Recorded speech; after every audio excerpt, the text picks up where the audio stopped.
Hello everyone. तर आज आपण बनवतोय पुरणपोळी। तर चला बघूया। 3 ग्लास पाणी, 3 बाउल हरभऱ्याची डाळ मिक्स करायची आहे। त्यामध्ये हळद आणि तेल टाकून 4 शिट्ट्या करून घ्यायच्यात।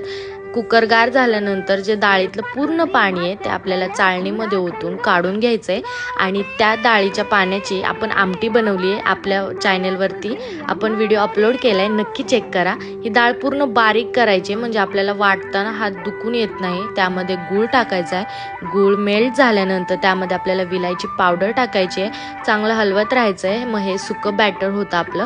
मग ते पूर्ण चाळणीने वाटून घ्यायचंय। डाळ अजिबात मोठी राहिली नाही पाहिजे, त्यामुळे पुरणपोळ्या फुटतात।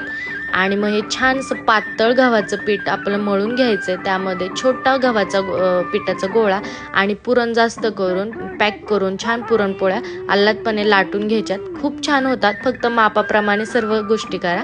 थँक्यू।